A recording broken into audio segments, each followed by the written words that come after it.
हौसले जिनके चट्टान हुआ करते हैं, हौसले जिनके चट्टान हुआ करते हैं, रास्ते उनके ही आसान हुआ करते हैं, रास्ते उनके ही आसान हुआ करते हैं। ऐ नादान न घबरा इन परेशानियों से, ए नादान न घबरा इन परेशानियों से, मुश्किल तो पल भर के मेहमान हुआ करते हैं, मुश्किल तो पल भर के मेहमान हुआ करते हैं। आप सुन रहे हैं बेसिक साइंस लर्निंग। इस समय हम 27वें एपिसोड में विज्ञान के कक्षा 7 के पौधों में पोषण के बारे में हम पहला भाग बताने जा रहे हैं।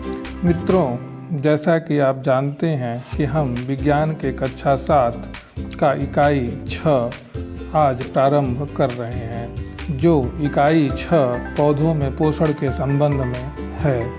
मित्रों, हम जानते हैं कि सभी जीवों के लिए भोजन आवश्यक होता है और भोजन से शरीर को कार्य करने के लिए ऊर्जा मिलती है, जो हमें सूर्य से प्राप्त होती है।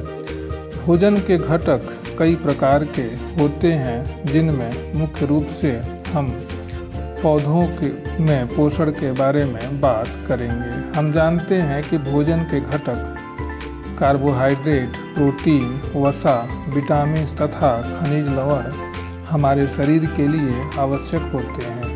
मानव सहित कोई भी प्राणी अपना भोजन स्वयं नहीं बनाते हैं, वे पौधों अथवा पौधों के आहार ग्रहण करने वाले वस्तुओं से अपना भोजन प्राप्त करते हैं। पृथ्वी पर पाए जाने वाले समस्त हरे पौधे अपना भोजन स्वयं बनाते हैं, इसलिए इन्हें हम स्वपोषी कहते हैं। मित्रों, जैसा कि हम जानते हैं, चूँकि पौधे अपना भोजन स्वयं बनाते हैं और प्रकाश संश्लेषण की क्रिया द्वारा बनाते हैं, इसलिए हम उन्हें स्वपोषी कहते हैं।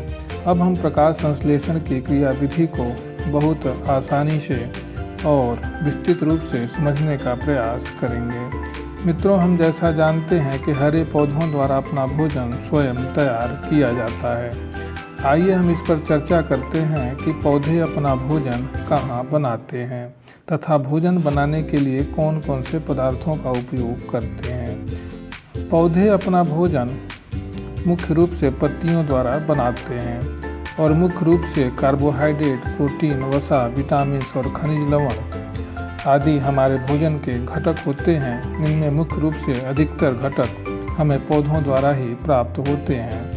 जैसा कि हम जानते हैं कि हरे पौधों द्वारा अपना भोजन स्वयं तैयार किया जाता है और हमें यह भी पता है कि पौधे अपना भोजन पत्तियों द्वारा बनाते हैं।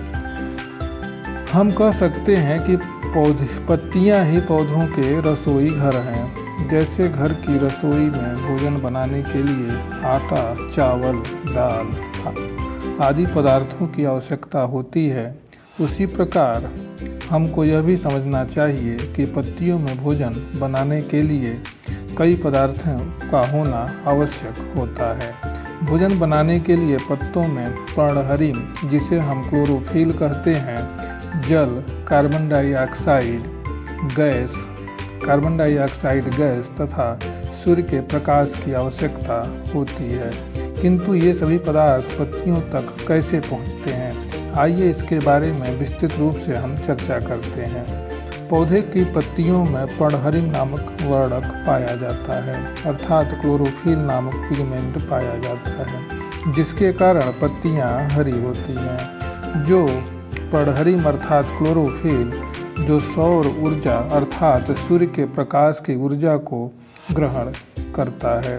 पर्णहरिम अर्थात क्लोरोफिल ही एक ऐसा वर्णक है जो सूर्य के प्रकाश को सीधे ग्रहण करता है। क्लोरोफिल की उपस्थिति के कारण ही हम जैसा जानते हैं कि पत्तियां हरी होती हैं। यह हम पिछले पाठ में या पिछले कक्षा में पढ़ चुके हैं। मिट्टी से जल अवशोषित कर यह पत्तियों तक जड़ तथा तना द्वारा जल पहुंचता है और इस प्रकार की पत्तियों से जल उपलब्ध हो जाता है। इस पत्तियों में जल उपलब्ध होने के बाद हम साथ ही वायुमंडल की कार्बन डाइऑक्साइड सूक्ष्म पर्णरंध्र, जिसे हम स्टोमेटा कहते हैं, द्वारा पत्तियों के अंदर तक पहुंचती है। जब सूर्य का प्रकाश पत्तियों पर पड़ता है तो पत्तियों में उपस्थित पर्णहरिम अर्थात क्लोरोफिल उन प्रकाश रश्मियों अर्थात प्रकाश की किरणों को अवशोषित कर अर्थात सोख कर जल तथा कार्बन डाइऑक्साइड गैस से मिलकर ग्लूकोज अर्थात भोजन का निर्माण करते हैं और साथ ही प्राणदायिनी ऑक्सीजन गैस बनाते हैं जो पर्णरंध्रों द्वारा वायुमंडल में निकाल दी जाती है। पर्णरंध्र अर्थात जिसे हम स्टोमेटा कहते हैं। पौधों द्वारा भोजन अर्थात ग्लूकोज बनाने की यह प्रक्रिया प्रकाश संश्लेषण कहलाती है जो हरी पत्तियों में होती है जो पर्णहरिम के कारण अर्थात क्लोरोफिल के कारण होती है। यदि पत्तियां हरी नहीं हैं तो प्रकाश संश्लेषण की क्रिया नहीं होती है। तो इस प्रकार जब हम पौधे की पत्तियों में जो क्लोरोप्लास्ट अर्थात हरित लवक होता है उसमें छोटे छोटे पर्णहरिम अर्थात क्लोरोफिल नामक अणु पाए जाते हैं जो प्रकाश संश्लेषण की क्रिया को करते हैं। ये आप चित्र में आप क्लोरोफिल के अणुओं को देख पा रहे हैं। आगे हम प्रकाश संश्लेषण क्रिया किस प्रकार होती है इसके बारे में क्रियाकलाप में हम अध्ययन करेंगे। एक पत्ती लेते हैं जो हरी पत्ती है उसको हम कप में पानी डाल करके सूर्य के प्रकाश की उपस्थिति में रखते हैं तो क्या देखते हैं कि सूर्य के प्रकाश की उपस्थिति में पत्तियों से छोटे छोटे बुलबुले निकलना शुरू हो जाते हैं। इससे सिद्ध होता है कि पत्तियों में छोटे छोटे छिद्र होते हैं उनसे कोई न कोई गैस अवश्य निकल रही है।